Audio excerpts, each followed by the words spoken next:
अभी फोन रखत है, मौका मिली तो फोन कर।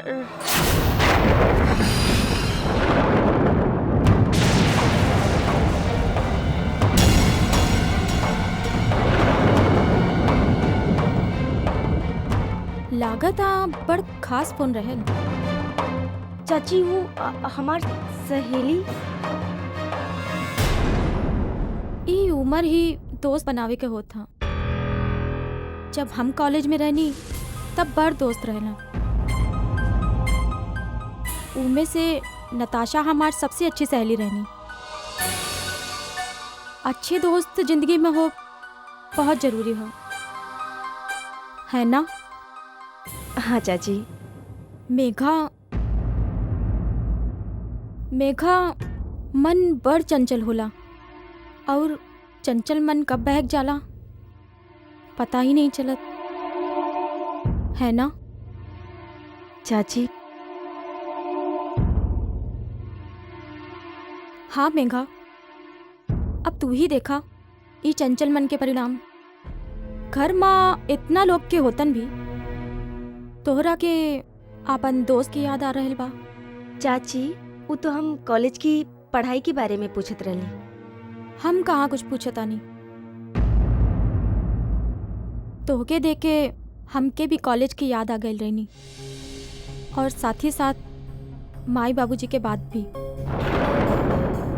बाबूजी हमेशा कहत रहलन कि हमार स्वतंत्रता के नाजायज फायदा उठाइबू तो हमार नजर से गिर जाइबू।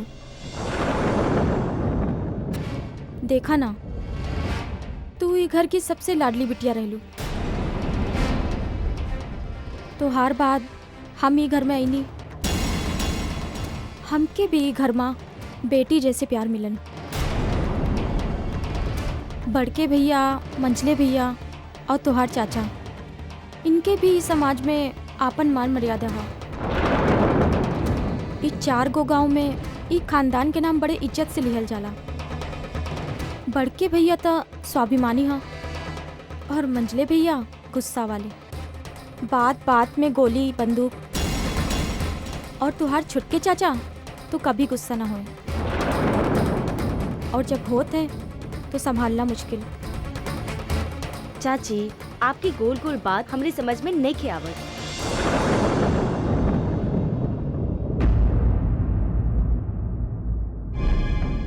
मेघा, समझले से का फायदा, बातन पर अमल किया जात था। हम चलतानी।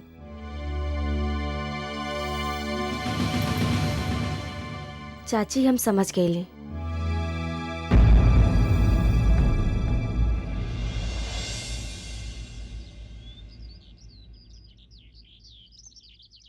हेलो, हम यशोदा। हाँ हाँ पहचान ले ली। बोला का बात बा? बुरा ना मानी तो एक बात कही। का भइल? हाँ? कबहू कबहू हमरा के बड़ डर लागा था। सोच सोच के मन बेचैन हो जाता। अरे यशोदा, चिंता काहे करत हुआ? अम्मा के मन ऐसन भाव, भगवान इतना निर्दयी नहीं के हवा। तू चिंता जिन करा, तुहार कोख से हमार वंश जरूर चली और अम्मा की उम्मीद जरूर पूरा हुई। ख्याल तो अम्मा 24 घंटे रखत हैं। हमरा के लागत था कि अम्मा की इच्छा हमार वजह से अधूरी न रह जाए। होता खातिर उनकर विश्वास, दुआ ताबीज, पूजा पाठ, अगर कुछ गलत हो गई तो? यशोदा, बच्चन जैसन बात जिन कर। हम जल्दी आ जाए, और इतना चिंता करबा ना तो बच्चा के स्वास्थ्य पे असर पड़ी। सुना, भगवान जौन करी सब अच्छा करी, ठीक है? अच्छा सुना, मेघा के हरबानी। मेघा कॉलेज गई बाड़ी। कुछ कहे के है का? अपन ख्याल रखिए, समझ लो। ठीक बा। ठीक बा, चला।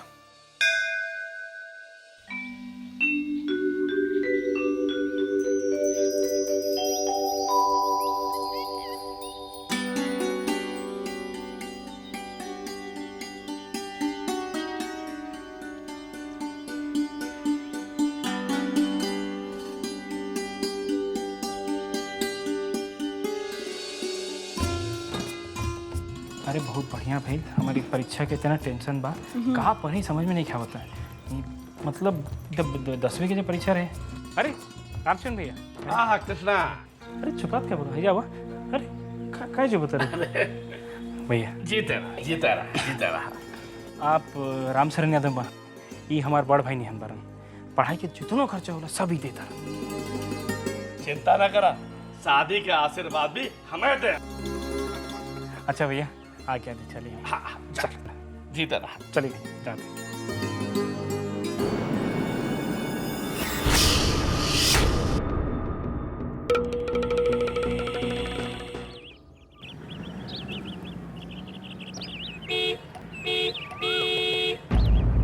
अरे मुंशी इधर आ, कहाँ घुमाता रे? चंदनपुर मगनौथा के किसानों का कारनामा देख ले लिए आप।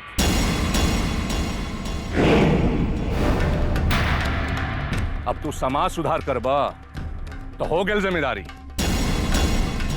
यही जगह किसानन के उल्टा बांध के मारा रख ली, कोनो ससुर चूचा पड़ना कैला। और आज का दिन बा, अरे छोटा लोग बाणा तो हर बड़पन न समझियो। भूखा मरत रहला, तरस खा के दया करके तो के अपने यहां मुंशी रख ली। और तू अभी बतावा कि किसानन का मालगुजारी का रसीद दे दे रहा।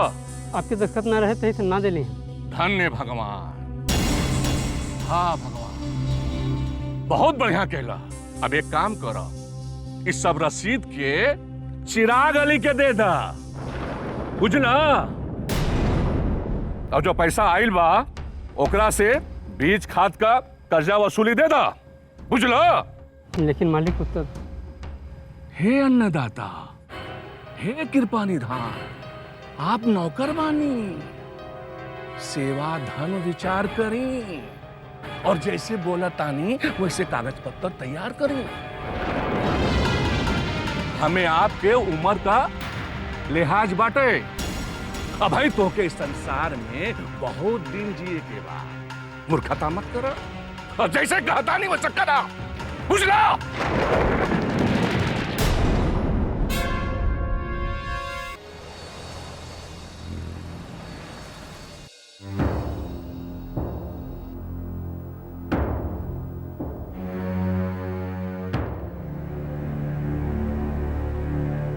का हो रणवीर, यशोदा से बात कैला के बाद तू इतना चिंतित काहे बारा? सब ठीक बानो?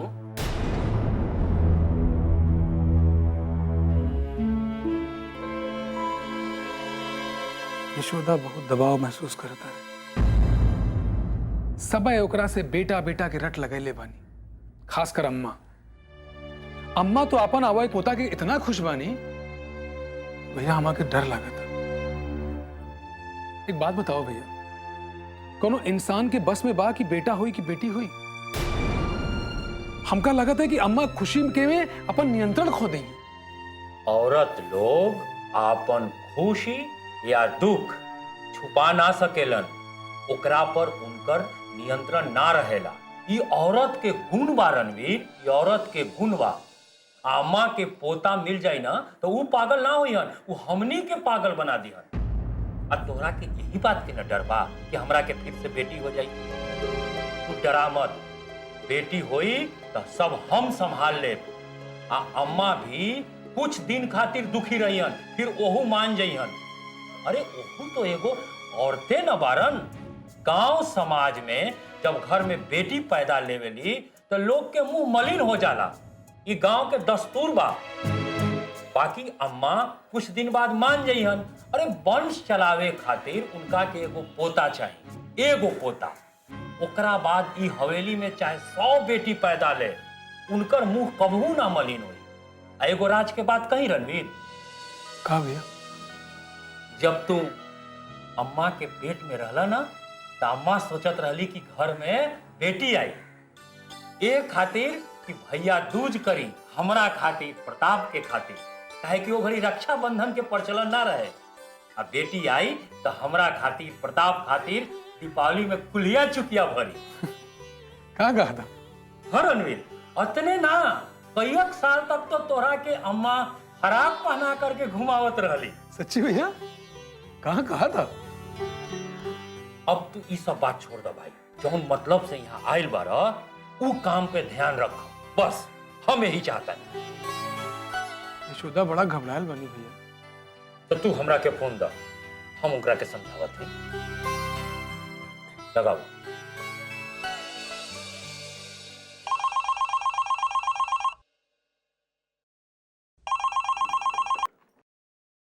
हेलो।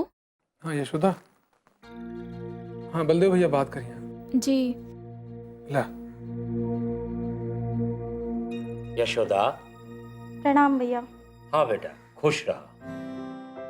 अरे आज ठाकुर रणवीर सिंह के मौका बा आपन पहचान बनावे खातिर।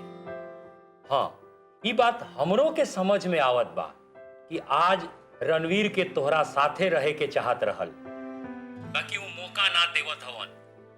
रणवीर के तोहरा मनोबल के जरूरत बा। तू रणवीर के संतान के उपहार देवे जात बारू, और रणवीर भी बिजनेस के आगे बढ़ा के तोहरा के गौरवान्वित करे जात बाड़न। देखा यशोदा, ई समय घबराए के ना, शांत रहे के बा, साथ निभावे के बा। अब हम एकरा से बेसी का कहीं बेटी। बस हफ्ता 10 दिन के तो बात बा। जी भैया। तू चिंता ना कर बेटा। अरे हम सब तो तोहरे साथ बानी।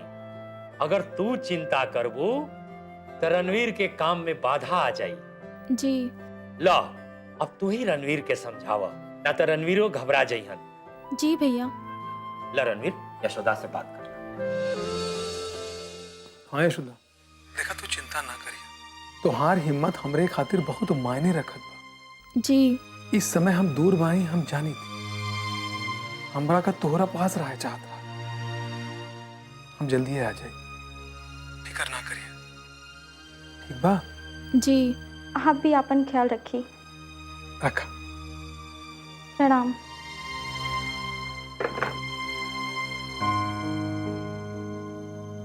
हे भगवान, कैसे समझाई आपन मन का कह के बहलाई। बस हमार यही प्रार्थना बा कि अम्मा लोगन के खुशी लड़का होले पे बा, उनकी खुशी पूरी हो जाए। बुच्चा भगत बढ़लगंज में भूत पिशाच से लोगन के अपन बस में करेला। अच्छा मुंशी जी, वहाँ हम देखली कि बुच्चा भगत आपन प्रेत से मुंबई का बड़ा पाव, तरकारी, मिठाई, उसल पाव, मिसल पाव, मारे का अचर पचर अलग पलवा मिठाई और लोगन के बांट। हाँ, ये है कमाल बुच्चा भगत के। जानत हो ना? अम्मा त अम्मा हुआ हम देख ली काले से एक लड़का आयल रहा और ससुरा 1000 रुपया भगत जी के गोड़वा में धर दे और भगत जी उनकर के मंत्रियों दे दीस। लड़की के नजीक जाकर ओकरे आंख में आंख डालकर ओकरा के पटा ले। मतलब समझ ले, कजरा मोहब्बत वाला अखियों में ऐसा डाला आम से कौनो काम नहीं खे जो इस दुनिया में बुच्चा भगत ना कर सकेला। जादू टोना भूत पिशाच वसीकरण सब काम करेगा। तो तू काहे ना मांग लेला अपन खातिर कजरा मोहब्बत वाला? मुंशी जी, हमरे लगे 1000-2000 रुपया कहाँ बा? हम टहरा गरीब आदमी। तू मंत्राइल काजल के बदले में बदमिया के दिल जीते के कोशिश करा। अम्मा अभी खुश बानी, बहुत खुश बानी पोता के खातिर। तू मांगबा तो अम्मा तहार ब्याह करा दिए हैं। अब बदमिया से का ओकर मैयो से कराई है। तो मैया से करे हम का करे? हमका बदमिया चाहिए। तोहारा ब्याह बदमिया से हो जाए। तू अम्मा के कह दे। पक्का? पक्का हो जाए। हो जाए। जमुना, हम तो हर बेटा के समाज के सामने तक अकेले में भी अपन ना कर सकते।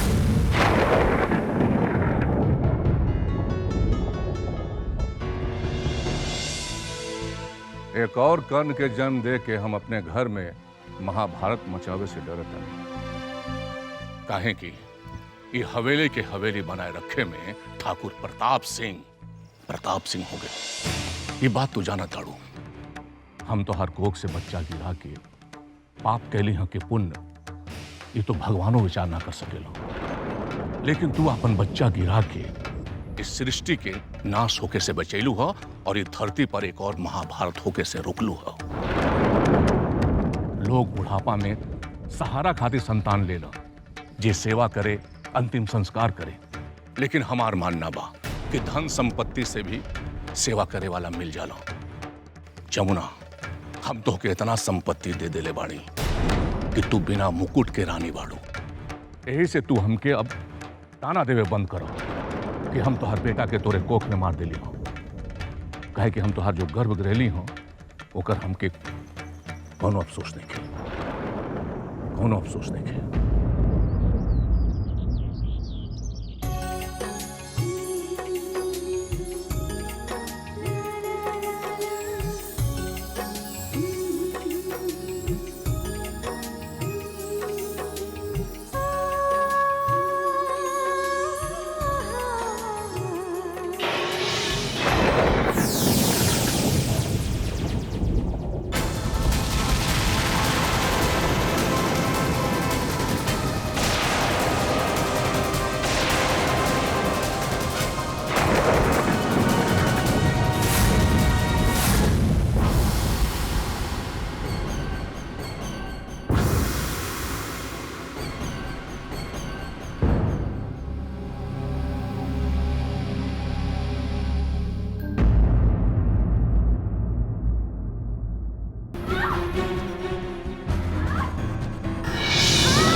हे कृष्ण कन्हैया, तू अंतर्यामी बारा, सुख दुख के मालिक बारा, रक्षा करे वाला तू है बारा।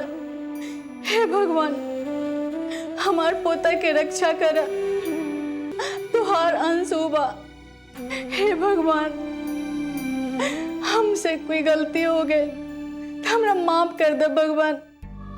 हमरा पोता के जिंदगी द, हमरा पोता के सजा मत द, उस सजा हमरा के दे दा। हे भगवान, आनर लांगर जौन पोता देबा हम ओकरा मुकुट पहना करके रखब। हम तो आभारी राम भगवान, हमरा और सामने झोली फैला के भीख मांगतानी, और ये झोली में हमरा पोता के जिंदगी दे दी भगवान। हमरा ये झोली में पोता के जिंदगी दे दी, दे दी भगवान, दे दी। अपन भक्तन की आवाज सुन ली भगवान।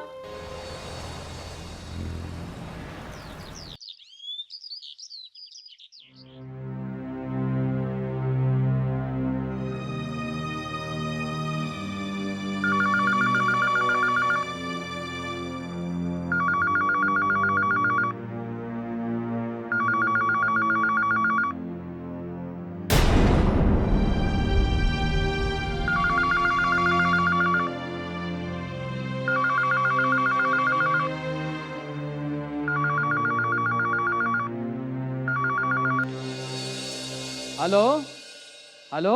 अरे के बोला था? प्रणाम प्रणाम मालिक। प्रणाम प्रणाम। तू काहे ना फोन उठावत रहला हो? हम यहाँ अकेले हैं। सब लोग कहाँ बा? कुछ लोग अस्पताल गए बाड़े। अस्पताल? और छोटकी मालकिन के चक्कर आ गल रहल। मालिक, आप लोग कब आ रहल बानी? हम अभी 7-8 दिन में आए। हमार काम नहीं खे भाई। आप प्रताप आई हैं तो उनका के कह दिया कि हमरा के फोन कर ले। जी मालिक। हाँ।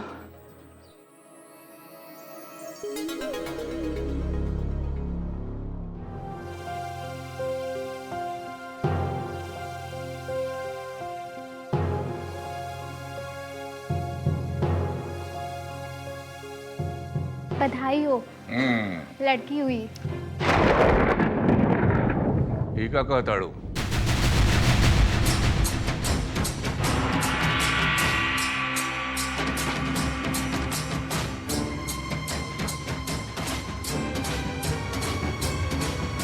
क्या बोला था मुन्नेलाल? जी मुझे मालिक। अरे माँ के बोल दे फिर बिटिया का आईना, फिर बिटिया का आईना, फिर बिटिया का आईना।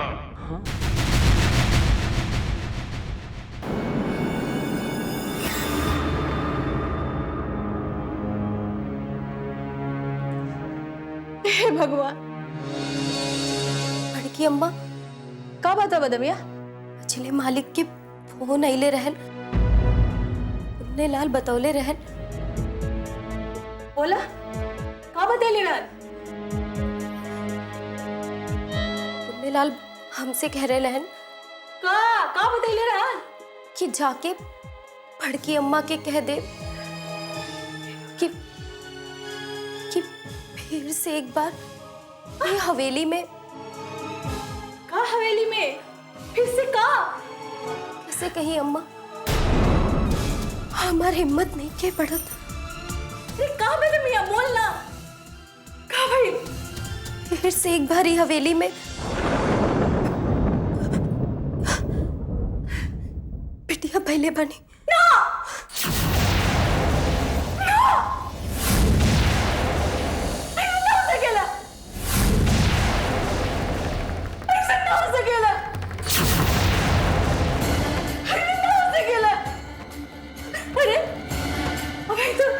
यशोदा के दिनों ने क्या पूरा भइल रहे?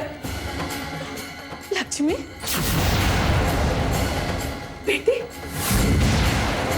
बेटी ना ना, भगवान ऐसा ना हो सकेला। अरे तो तांत्रिक बाबा कहले रहा, अरे हमरे पोता हुई, पोती कैसे हुई? ना ना, तुम्हें सुनने में गलती हो गई लोई, जरूर सुनने में गलती हो गई लोई। अरे हमरे पोता हुई, पोते नहीं कही। अरे तू झूठ बोले तारू, चल भाग यहाँ से। अरे तू गलती सुन ला, बेटी ना हमरे पोता हुई। भगवान भगवान, हमरे पोता उतरा से मांग ले रही। भगवान नहीं बड़के अम्मा, नहीं बड़के, भाग यहाँ से, जा जा, हमरे पोता हुई, पोता बैल बा। भगवान हमरे पोता बैल बा ना, तू सुनत बारा ना, हमरा पोती नहीं के ना, पोता बैल होई ना।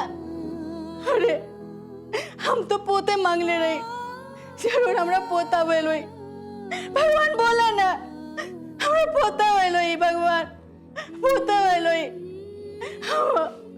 पोता होले, पोता चाहिए। भगवान पोता चाहिए।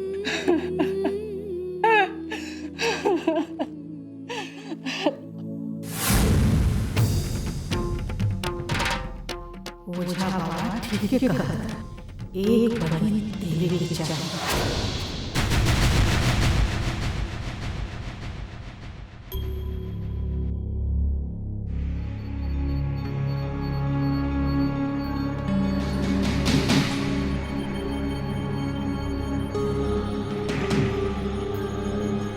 ठाकुराइन, हमार बात ध्यान से सुना।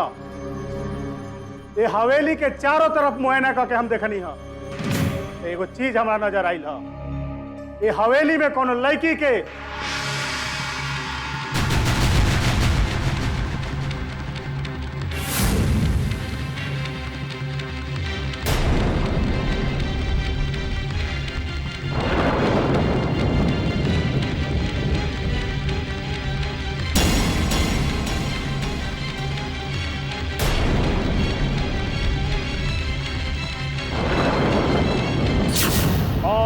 बात ध्यान से सुन ला ठकुराइन, तारा तो एगो नवजात लड़की के बलि देवे के पड़ी,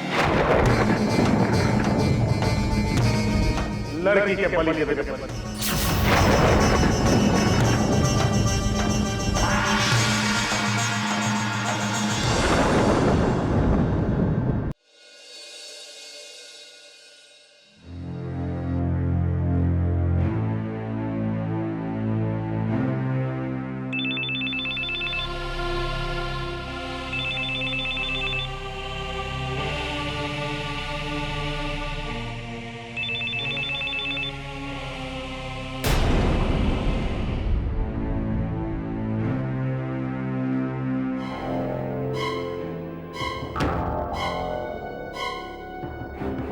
अरे पुण्यलाल, प्रणाम मालिक। प्रणाम प्रणाम, का बात बा? मझले मालिक का फोन आवा रहल, अब के फिर लक्ष्मी के आगमन भइल बा। का लक्ष्मी भइल बिया?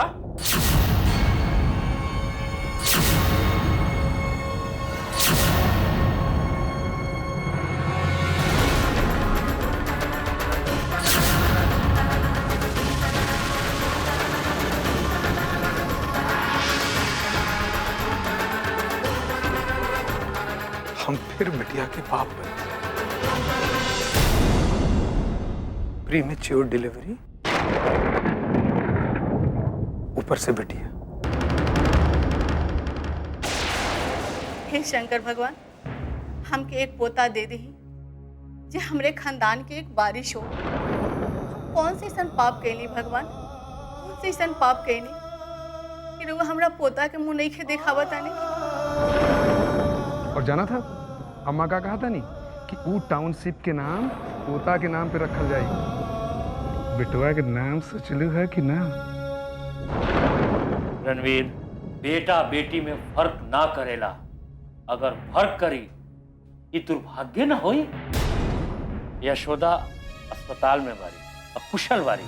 अरे अम्मा के विश्वास जमावे में कौनो बात नहीं। तू चिंता मत करा भाई, हम तोहरे साथ वानी। रणवीर, हम तुहार ससुराल में खबर दे देवता नहीं।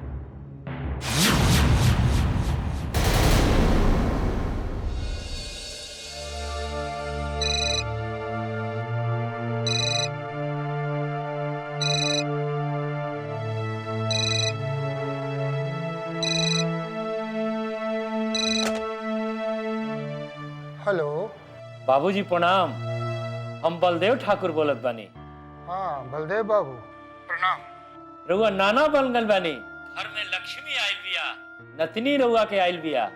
हम रणवीर के साथे लखनऊ में बानी, छठिहारी तक हमनी के पहुंच जाइब। अच्छा। हाँ बाबूजी, बेटी लक्ष्मी होली बाबूजी, लक्ष्मी।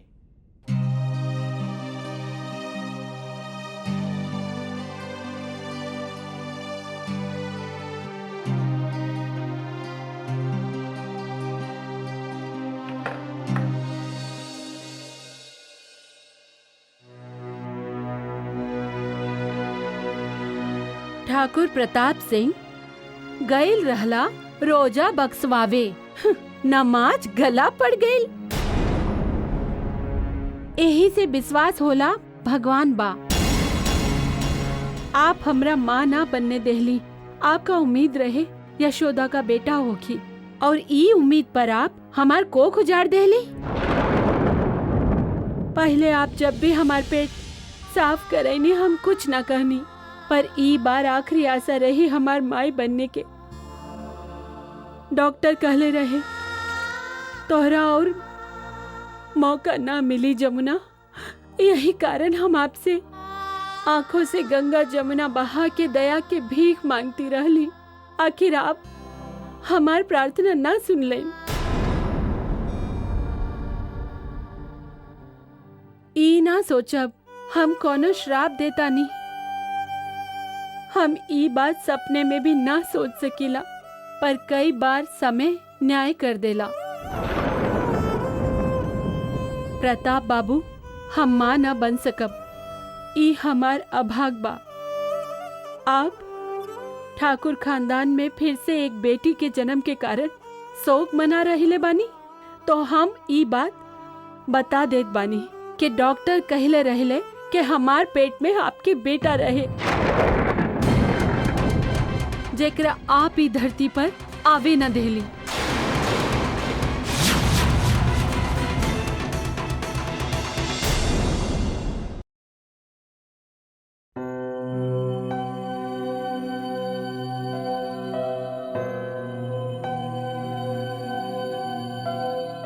यशोदा, सोंठ खैला?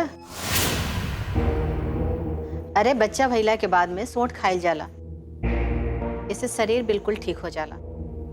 समय समय पे सोंठ खाई के चाहिए। खैला सोंठ खा।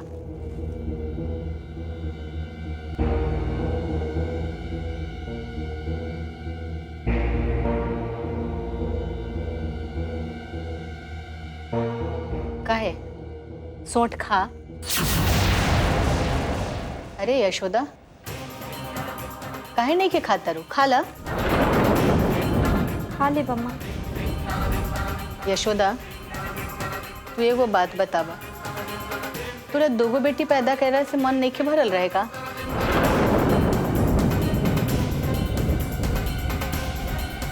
कि तीसरो बेटी पैदा कर लेला? रणवीर के तो एक पैसा के कमाई नहीं है।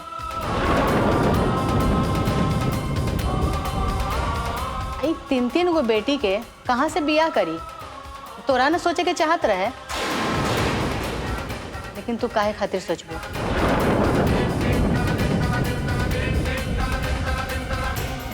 खा, काहे नहीं के खाता रो? हाँ हाँ खा ला। चौथो बेटी पैदा करे के बानो तोरा। इतना तपस्या, पूजा पाठ, तंत्र मंत्र सब कर ली, लेकिन बेटा पैदा नहीं खे भाई। इतना कैला के बाद तो भगवान मिल जैतन रहे। बाकी पोता ना, तांत्रिक मांत्रिक सब बतैलस कि पोता होई। हम यही डर से हवेली बनवा लेली, तो हार शरीर बनवैली।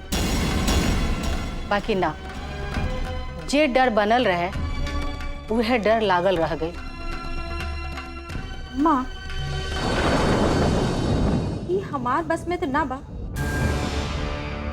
हमार बस में रहती तो हम आपके पोता की लालसा कब की पूरा कर देले रहते। ना ना, तो हार बस में कुछ हो नहीं खे। अब जे भी बा हमरा बस में बा, हमरा बस में।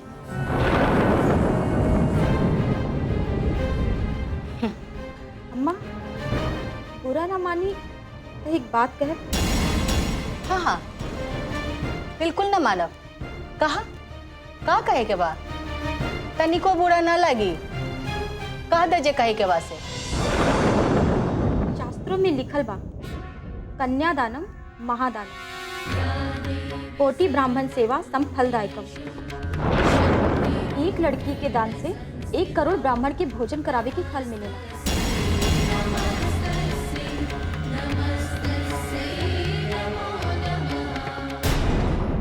सारी दुनिया के हम जिम्मा ले लेवानी। हमरा बस अब अपना खानदान के खातिर सोचे के बा। 4-4 गो बेटी दान करे के खातिर कम बाका कि दुनिया के दान हम करत चलम। अब हमका अपना वंश के बारे में सोचे के बा। ओझा जी से हमार बात हो गई बा, तोरा चिंता करे के कोनो बात नहीं खे। और हम तैयारी कर ले लेवानी महापूजा करके।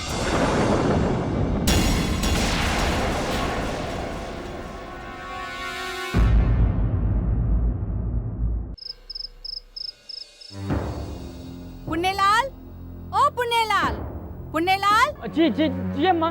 ठाकुर प्रताप सिंह कहाँ बारन? बुला के ले आवा। जी अम्मा।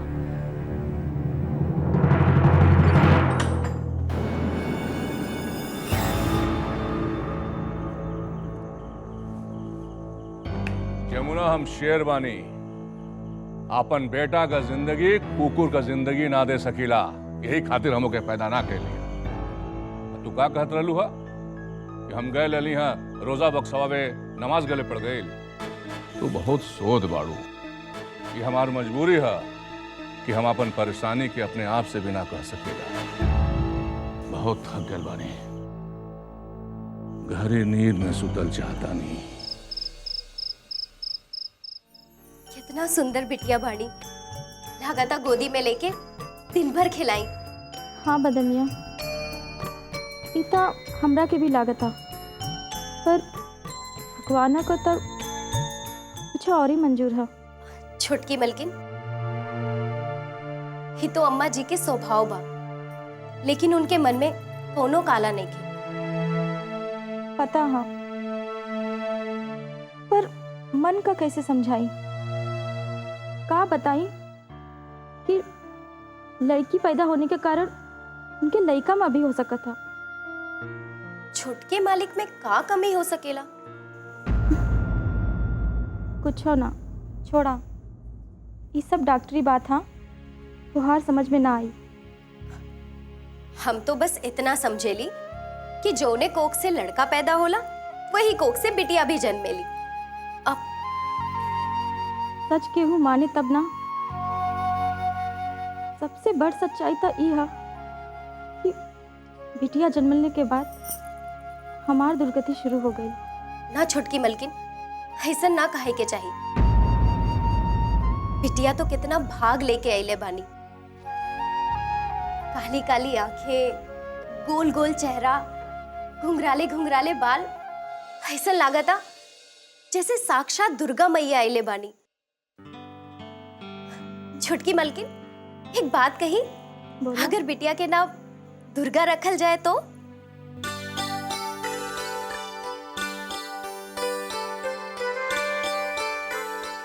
का हुई? तो ये दुर्गा आपके दुर्गति के दूर कर दे। बात बात में हम तो भुला गईले बानी कि हमरा के बहुत काम पड़ल बा। हम जाता नहीं।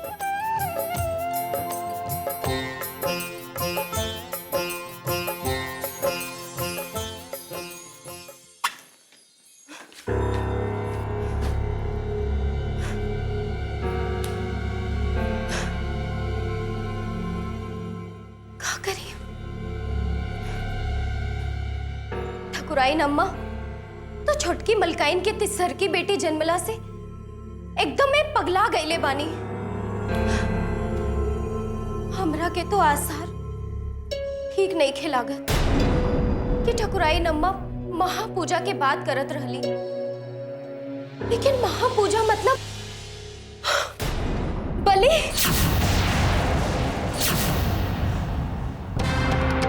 हे भगवान, ये का हो रहल बा? अब हम का करी? केकरा से कही? बड़का मालिक और छोटका मालिक भी घरे नहीं खे बाड़े। केकरा से कही? केकर मदद ली? वहीं के कुछ करे का पड़ी। हे भगवान, हमरा के कुछ नहीं बुझा। का करी हम? हाँ। जमुना, बुच्चा भगत हमार धर्म भाई बा। हमारी मदद जमुना ही कर सकता। हमार बाप बहुत बड़ा तांत्रिक रहेलन। ये महापूजा के जमुना ही रोक सकेली। बुच्चा भगत हमार बाप का चेला बाटे। जमुना,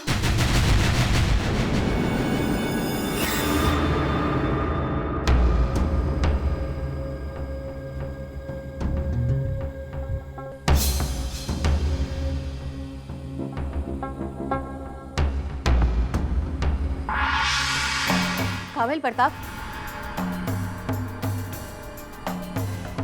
अम्मा, बुच्चा भगत और हरिया महापूजा की जगह पहुंच गए बाड़ा। शंकरवा के भेज के बोलवा देली हाँ कि काम शुरू करें। रउआ आज्ञा दी। और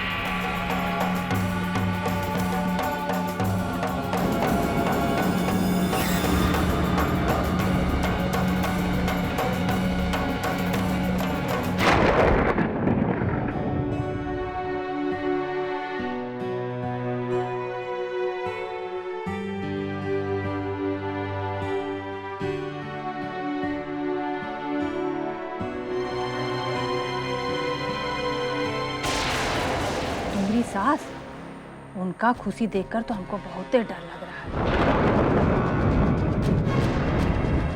जो इस बार भी तुम्हारी बेटी हो गई ना। हम अपन ससुराल वालों से कुछ नहीं कहे। वो तो मनी में लड्डू खा रहे हैं कि बेटा होगा पोता होगा। जो इस बार भी लड़की हुई तो दुर्गंजन और बढ़ेगा। हमरा तो भागी खराब है। दुल्हन, हम तो 3-3 गो पोती देख के डरिए गए रही समधिनी जी।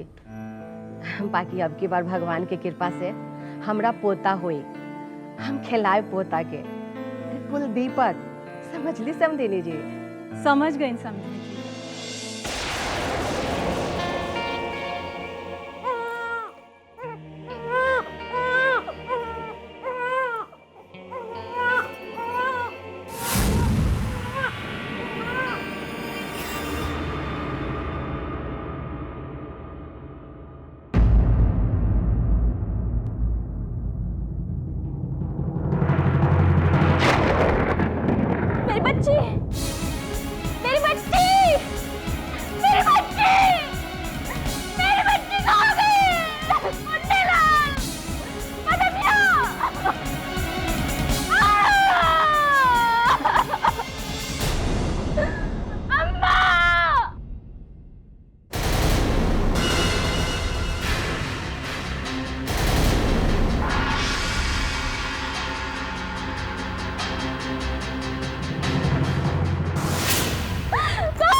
बुच्चा ये गलत हो, गलत हो।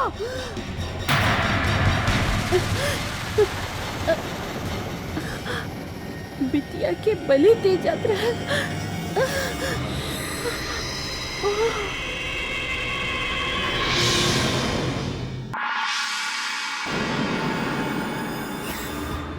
मेरी बच्ची, मेरी बच्ची, मेरी बच्ची, मेरी बच्ची,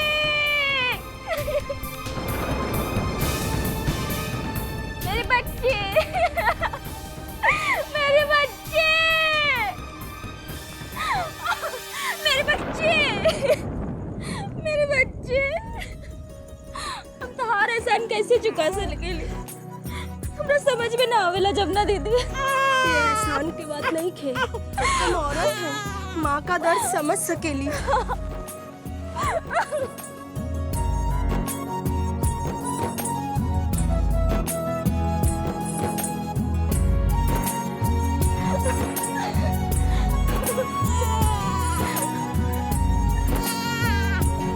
बच्ची,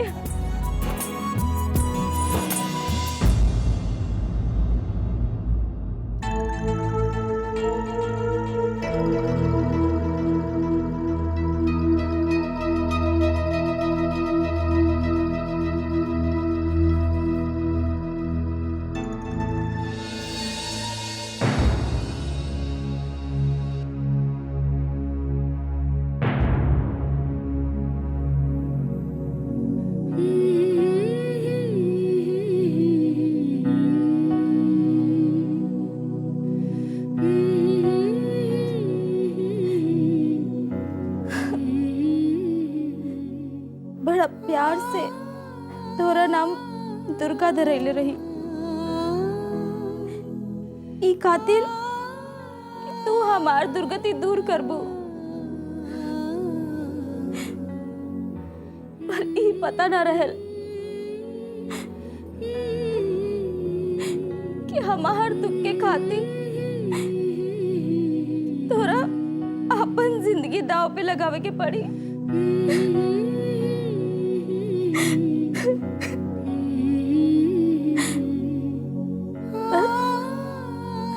हमार जियत ऐसा कबहू ना होए।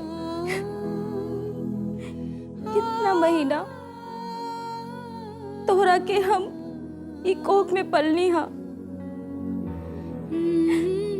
आगे भी तोहार अच्छा करब, ये हमार फर्ज बा। तोहरा जिंदगी बचाए के खातिर हमका अपन जिंदगी दाव पे लगावे के पड़ी, हम पीछे न रह।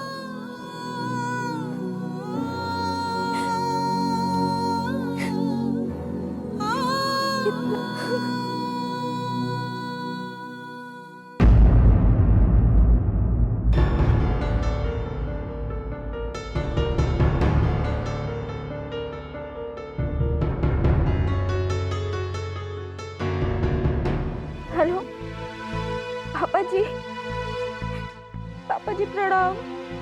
पापा जी को बहुत बड़ी मुसीबत आ गई बा।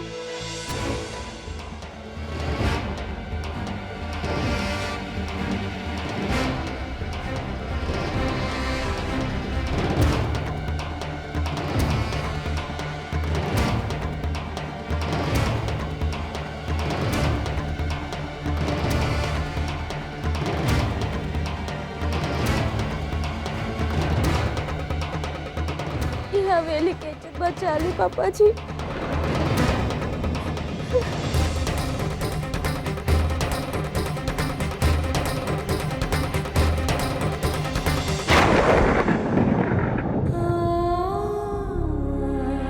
अम्मा एक औरत होके एक बिटिया के खातिर बलि तक के बात सोच के लड़की जात के एकरा से बड़ा अपमान दूसर का हो सकत।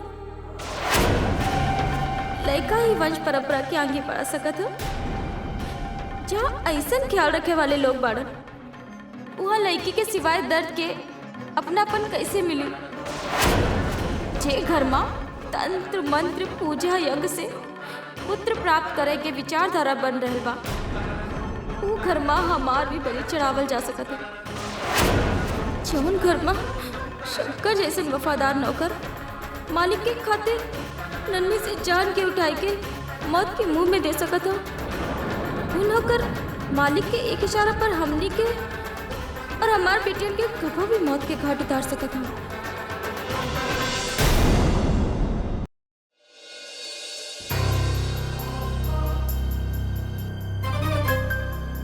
बहुत बड़ा दिल है छुटकी मलकिन आपके, आपकी हिम्मत के तो का कही, खुद के मुंह से खींच लेनी हमरी दुर्गा के।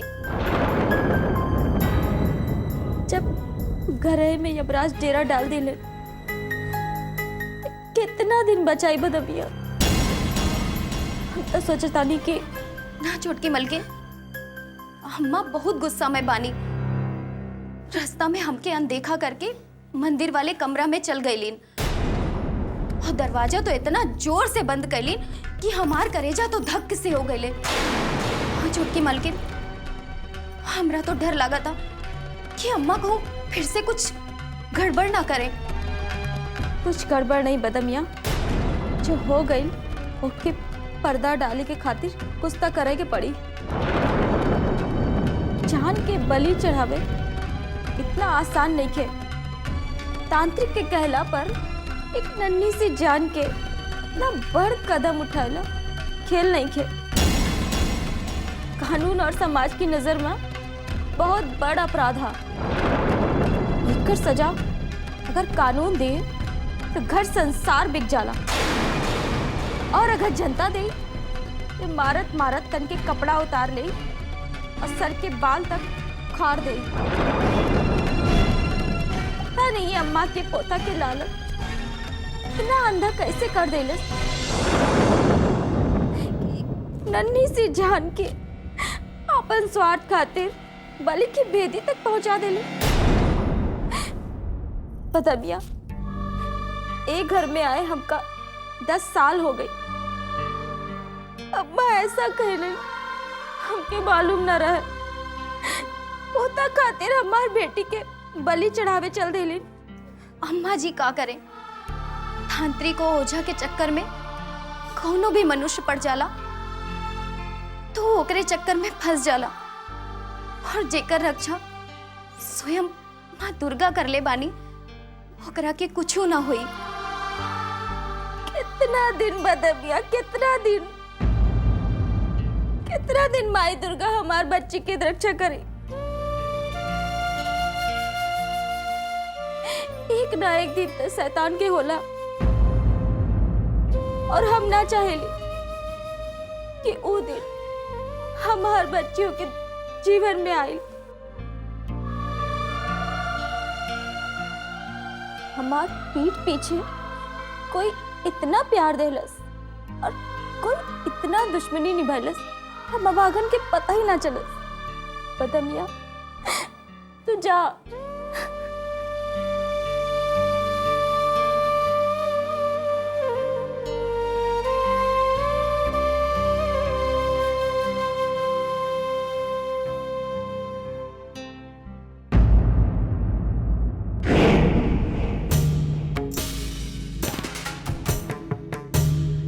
का रे, तो फिर आ गईले? वो दिन का थप्पड़वा भुला गेले है का? ठाकुर प्रताप सिंह का अरेस्ट करबे? ठाकुर प्रताप सिंह बुच्चा भगत सरकारी गवाह बन गल बा। पुलिस तोरे खातिर नहीं आई, ठकराइन राजेश्वरी देवी को गिरफ्तार करे लाई बा। धारा 307 और 384 के तहत हत्यारी राक्षसी देवी का गिरफ्तार करा। राक्षसी राजेश्वरी देवी का फांसी दा। ये बतावा हम अंदर जाए कि वो बाहर ही है? ऑफिसर, आप राजेश्वरी देवी को अरेस्ट नहीं कर सकते।